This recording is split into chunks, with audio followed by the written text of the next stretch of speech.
Doctor Sunil Karpe जी के सानिध्य में साईं बाबा की महिमा को आत्मसात कर आध्यात्मिक जीवन जीने की कला सीखें। देखिए साई वाणी आस्था भजन पर प्रतिदिन प्रातः 7:20 बजे, आस्था पर प्रत्येक रविवार प्रातः 8:20 बजे। संपर्क सूत्र 9604050607।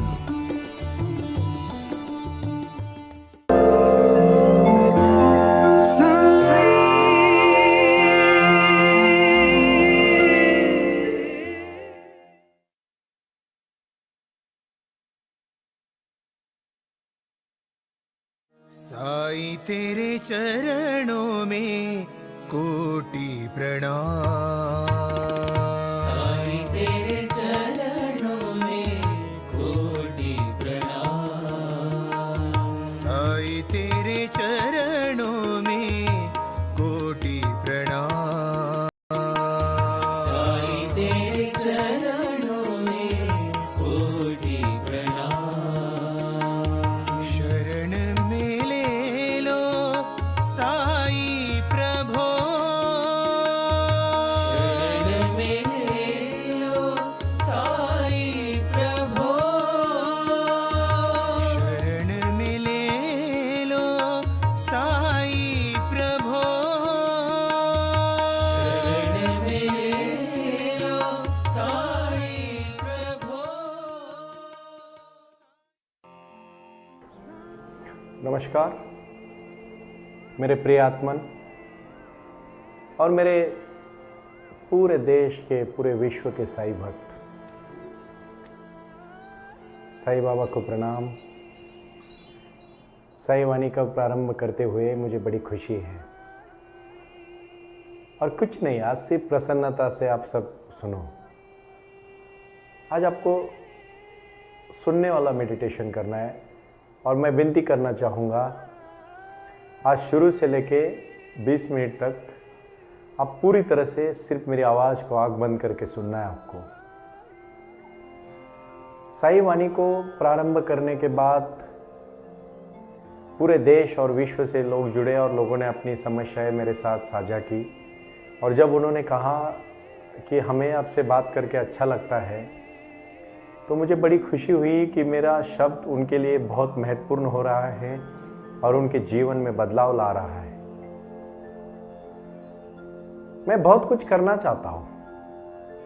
मैं उन्हीं भाइयों के लिए, उन्हीं बहनों के लिए, मेरे पूरे विश्व के मेरे मित्रों के लिए और भारत में जीवित मात्रा पे प्यार करने वाले सभी, मेडिटेशन करने वाले, साई ध्यान, साई क्रिया करने वाले और अपने जीवन को उज्ज्वल और भविष्य को एक सक्सेसफुल और एक, हम जिनको कहेंगे कि यादगार ज़िंदगी बनाने के लिए हम कोशिश करेंगे। कोशिश करने वालों को कभी हार नहीं हुई है, लेकिन हमें हमारी ज़िंदगी की हर मनोकामना को पूरी करने के लिए सबका मालिक एक, श्रद्धा और सबूरी, मानवता ही धर्म है और इन्हीं के विचारों के साथ चलते चलते प्रारंभ करो और जारी रखो। ये जो गुरु मंत्र, ये जो संदेशा मैं इस अधिष्ठान पे बैठा हूँ तो मैं आपको देना पसंद करूँगा। साई का अधिष्ठान मुझे मिला और साई वाणी का प्रारंभ जब किया तो मैंने स्कूल और अस्पताल जब शुरू करने की कोशिश की तो मुझे काफ़ी सक्सेस मिला। और उसमें मैं इतना ही चाहता हूँ कि मैं, बाबा ने जो रुग्णों की सेवा की, बाबा ने जो अन्न छत्र चलाए, बाबा ने जो अस्पताल चलाए और उस समय बाबा ने जो लोगों को सेवा देने का प्रयास किया, वही आप सबकी ताकत से मैं कर रहा हूँ। लेकिन उसके पहले मैं आप सबके जीवन में बदलाव लाना चाहता हूँ। ये आशीर्वाद इसलिए है कि आप अपने जीवन में दुखी अगर है तो आओ जुड़े और हमारे साथ जुड़ के आप एक अच्छा कार्य करेंगे। कुछ कर गुजरने के लिए मौसम नहीं मन चाहिए, साधन तो जुट जाएंगे, संकल्प का धन चाहिए। और हर एक इंसान के पास एक दृढ़ता वाला संकल्प होना चाहिए। मैं आपको हर बार हर चीज़ को एक कहानी के रूप में बताता हूँ।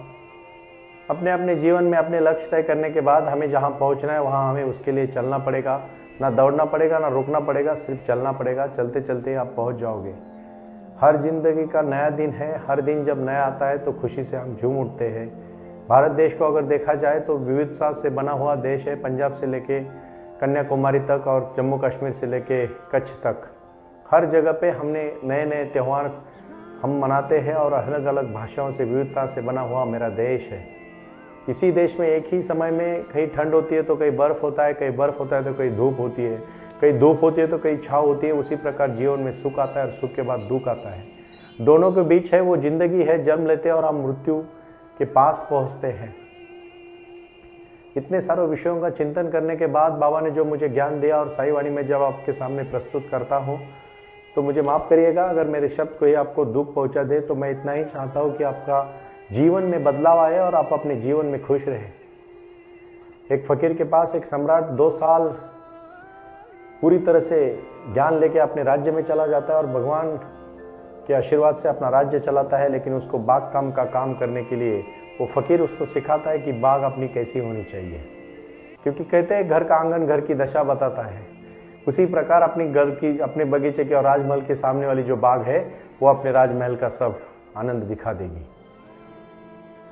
तो वो फ़कीर कहता है कि मैं 1 साल के बाद तेरे राज्य में आऊँगा। वो राजा देखता है कि मेरा गुरु आ रहा है तो अपनी बाग को 100 माली लगा के साफ सुथरा रखता है, एक भी सूखा पत्ता उधर नहीं रखता है। पूरी हरी भरी बाग को देख के फ़कीर पूरा घूमता है। जैसे जैसे अंदर चलता है वो बूढ़ा फ़कीर तो दुखी होता है। तो राजा कहता है कि आपको खुशी होने के बावजूद तो आपके चेहरे पे तो प्रसन्नता नहीं दिख रही है। तो वो बूढ़ा इंसान, वो फ़कीर कहता है, बेटा तेरे यहाँ सूखे पत्ते कहाँ हैं? तेरे बाग में तो सब हरे पत्ते हैं। तो बोलता मैंने वो उठा के रास्ते के उस तरफ फेंक दिए।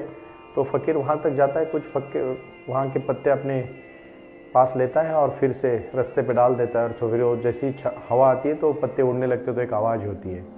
और फिर फ़कीर कहता है, देख तूने जिस तरह से बाग को रखा ना वो सिर्फ अच्छा अच्छा दिखाया, सब सुख सुख कहा। अपने भी जीवन में जब खुशी के मोमेंट आते हैं तो हम सबको बताते हैं कि मैं एग्ज़ाम में पास हो गया, मेरा एग्ज़ाम में बेटा पास हो गया। अगर वही बेटा कभी फेल हुआ तो आप उतनी खुशी से बता सकते हैं क्या? जो दिया है ना भगवान ने दिया है, उसको खुशी से स्वीकार लो, मंजूर करो उस बात को। भाई और बहनों, जीवन में आपको हर समय खुशी नहीं मिलेगी। वो सूखे पत्तों की तरह दुख भी आएगा और दुख के बाद ही आपको खुशी का महत्व पता चलेगा। ध्यान धारणा करोगे तो हर समस्या से, रोज़मर्रा की ज़िंदगी में अगर खुश रहना चाहते हो ना तो मुझे आज आप एक प्रॉमिस करो, एक कमिटमेंट करो, एक विश्वास दो और एक आप मुझे आपकी तरफ से एक शब्द चाहिए, मुझे एक कमिटमेंट चाहिए कि हम आज साई वाणी करेंगे। साई वाणी के बाद आप ध्यान करेंगे, ध्यान के बाद आप साई क्रिया, और साई क्रिया के बाद आप जीवन में लक्ष्य पाके साई लक्ष्य करके हम आगे चलेंगे। हमें बहुत कुछ करना है। मुझे मेरे भारत देश को एक महान देश बनाना है। ऑलरेडी हमारा देश, ऐसे ही देखा जाए तो हमारा देश महान ही है, लेकिन हम उस देश को और आगे लेके जाना चाहते, विश्व में नंबर 1 देश बनाना चाहते। लेकिन किसके साथ? ना कि खाली भौतिक तरक्की के साथ, अध्यात्म और भौतिक का दोनों का मिलन करके हम आगे चलना चाहते हैं। भाई और बहनों, आप ठीक से, मैं हर एक कहानी का बोध आप ठीक से लिया करो, आपका जीवन बदल जाएगा। बहुत महत्वपूर्ण बात है ये, बहुत महत्वपूर्ण बात है। कैसे जीवन बदलेगा बताओ? 3 लड़के एक राजा के पास, उसके दरबार में जाके ज्ञान लेते हैं और राजा तय करता है कि तीनों को 3 साल ज्ञान देने के बाद कि तय करता है कि इसमें से एक लड़के को वो प्रधान बनाएगा। तो राजा के पास 3 साल वो पढ़ते हैं। 3 साल के बाद राजा कुछ नहीं बोलता है। 3.5 साल होते, 4 साल होते, 5 साल हो जाते। 5वें साल के बाद एक लड़का बोलता है, महाराज राजे, आप अगर हमारा पूरा पढ़ के हुआ होगा तो हम हमारे घर जाने की आप इजाज़त दें, क्योंकि घर वाले हमारी राह देख रहे हैं। हम 5 साल से घर गए नहीं। राजा हंसता है और कहता है, आज शाम को आप जा सकते हो। तीनों भी निकलते हैं। तीनों जैसे रास्ते से निकलते हैं कि राजा ने कहा होता है उनको कि आपकी सब परीक्षा हुई है, एक अंतिम परीक्षा बाकी है, लेकिन वो मैं परीक्षा बोल के नहीं लूँगा, उसमें आपको एक पहेली जैसा है, आपको पहेली को उलझना है। पहेली उलझाना नहीं है, पहेली को आपको सुलझाना है। और जो पहेली को पास करेगा, सुलझाएगा, वो प्रधान बन जाएगा, प्रधान सचिव बन जाएगा, प्रधान हमारा राज्य का बन जाएगा। तो वो सब मान के चलते हैं। अभी तीनों को घर जाना होता है बहुत दिनों के बाद, वो निकलते ही चलते चलते रास्ते में शाम होने को आती है और वहाँ एक बहुत बड़ी छोटी सी एक जगह होती है, विश्राम गृह जैसे, वहाँ उनको रुकना होता है। तो वो छोटी सी जगह के पास जैसे ही पहुंचते तो बाहर देखते हो, क्योंकि शाम का समय होता है तब तो थोड़ा सा उजेला होता है, तो उस उजेले में वो पहुंच के देखते हैं कि यहाँ कुछ कांटे बिखरे हुए हैं। तो पहला लड़का जो है ना, थोड़ा कांटे को साइड में करके आहिस्ता आहिस्ता जल्दी अंदर जाने की कोशिश करता है, दूसरा भी उसके पीछे वैसे ही करता है, तीसरा एक एक कांटा उठा के बाहर फेंकने को लगता है। तो फिर क्या होता है, फिर बहुत बड़ी समस्या हो जाती है कि जब तीसरा लड़का ऐसा करने लगता है तो वो दोनों पूछते हैं, अरे जल्दी अभी शाम हो जाएगी, क्यों इसमें टाइम वेस्ट कर रहा है, हमें जल्दी घर पहुंचना है, हम यहाँ रुकेंगे और कल सुबह जल्दी निकलेंगे। तो वो तीसरा लड़का कहता है, देख यहाँ इस पगडंडी के सामने कांटे गिरे, इसके बाद जो हमारे पास जो आएगा वो शायद उसको कांटे चुभ जाएंगे, क्योंकि अंधेरे के कारण दिखाई नहीं देगा। हम आखिरी लोग हैं जो शाम होते हुए यहाँ पहुंचे और हमें वो कांटे दिख रहे, कम से कम उसको उठा के फेंक दो और मैं आप पीछे से आता हूँ, आप आगे चलो। कोई बात नहीं। और तुरंत राजा अपने कुछ सैनिकों को पीछे छुपा के रखता है। सैनिक आगे आते और बोलते हैं कि आपको राजा ने महल में बुलाया है। तीनों महल में जाते हैं, सब सैनिक बता देते हैं वहाँ क्या क्या हुआ। और राजा कहता है, जिसने कांटे उठा के फेंके उसको मैं प्रधान सचिव बनाना चाहता हूँ, क्योंकि उसी ने ही ज्ञान का फायदा उठा के अपने जीवन में दूसरों को भला करने के लिए सोचा है। मैं सच कहना चाहता हूँ आज आपको, आप बुक पढ़ते हो, कुछ लोग टैलेंट होते हैं, कुछ लोग थोड़े से कम टैलेंट होते हैं, कुछ लोग सक्सेस होते हैं, कुछ लोग नहीं हो पाते हैं। हर एक को है ना अपने जीवन में एक कार्य दिया है भगवान ने। उस कार्य को दूसरों के लिए अगर आप करना चाहोगे ना, अच्छा कार्य, तो बहुत खुश हो जाओगे। आपको पता है, अपना शरीर जब दूसरों के लिए काम करता है ना, तो मन भी प्रसन्न हो जाता है। और यही तो जीवन है। इसी बात को तो आप समझ नहीं पा रहे हो। साईं बाबा यही तो कहते हैं ना, पूरे जीवन में उन्होंने दूसरों की सेवा की। जब बाबा शिरडी में आए, 9-10 साल की उम्र में, वो शिरडी में एक नीम के पेड़ के नीचे बाबा पहली बार दिखे, क्योंकि उनका जन्म कभी कब हुआ, कहाँ हुआ, किसी को कुछ पता नहीं, क्योंकि वो एक युग पुरुष थे, भगवान थे। वो जब आए थे तो उन्होंने सबको आशीर्वाद दिया है। और आज भी आप शिरडी में जाओगे, हर शाम को बाबा की जो यात्रा निकलती है वो मस्जिद से लेके मंदिर तक निकलती है, क्योंकि उन्होंने मानवता का धर्म माना। मैं आज कहना चाहता हूं सब मेरे मित्रों को, सबका मालिक एक, श्रद्धा और सबूरी और इन्हीं विचारों के साथ कार्य करोगे ना, कहां से कहां तक पहुंच जाओगे। मैं बदलाव लाना चाहता हूं, मैं क्रांति करना चाहता हूं हर इंसान के, आपके अंदर के मंदिर में। मानवता ही धर्म है और मानवता का धर्म ही सबसे श्रेष्ठ धर्म है। आपको कोई नहीं रोक सकता, आपको कोई नहीं रोक सकता सिवाय आपके। मैं बहुत विश्वास के साथ आपको दावे के साथ कहता हूं कि जिंदगी जीनी है ना, तो खुशी से जियो, रो रो के मत जियो। हर दिन नया है, हर जीवन नया है। और मैं कहना चाहता हूं आपको यहाँ पूरे विश्वास के साथ, साई क्रिया, साई ध्यान और साई वाणी सुन के आप जीवन बदल जाओगे। साई वाणी ऐप को आपको डाउनलोड करके हमसे जुड़ना है।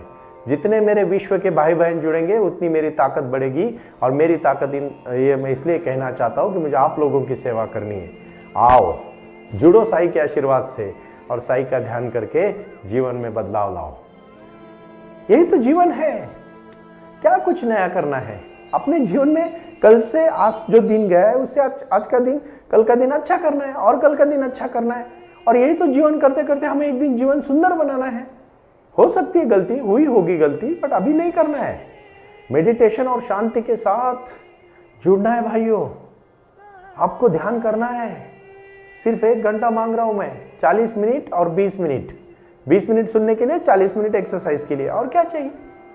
आप नहीं दे सकते मुझे। अगर 1 घंटा देना चाहोगे तो जीवन बदल जाएगा, इसकी गारंटी मैं खुद लेता हूं। जो मेडिटेशन के सेंटर्स में मैं आऊंगा आपको सिखाने के लिए, आपके हर एक शहर में मैं आ रहा हूं। अगले 3 साल का जो मैंने प्रयास रखा है, मेरा जो नियोजन मैंने किया है, जो विचारों के साथ मैं जुड़ना चाहता हूं आपको, उसमें मेडिटेशन की कार्यशाला होगी और उस कार्यशाला में हम बहुत कुछ करने वाले हैं। दावे के साथ मैं कह सकता हूं, अगर व्यापार कर रहे हो तो उसमें तरक्की होगी, अगर दुखी है तो सुखी होगे, और सुखी है तो और सुखी होंगे, और अपने में अगर खुश है तो औरों को खुश करोगे, क्योंकि यही तो नियम है इस प्रकृति का। जो हमारे पास है वही हम बांटेंगे तो खुशी मिलेगी। जो हमारे पास है वही हम देंगे। अगर कोई ज्ञानी है तो ज्ञान देगा। दान सिर्फ पैसे का नहीं होता। दान हर एक चीज का होता है। कोई संगीतज्ञ है, कोई अच्छा संगीत सला बजाता है, कोई अच्छा गाना गाता है, कोई अच्छा भाषण देता है, कोई अपन में जीवन में अच्छी क्रीड़ा करता है, खेलता है। यही तो ज्ञान है, यही तो बांटना है, यही तो दान है। दान का पात्र है सिर्फ पैसा नहीं है।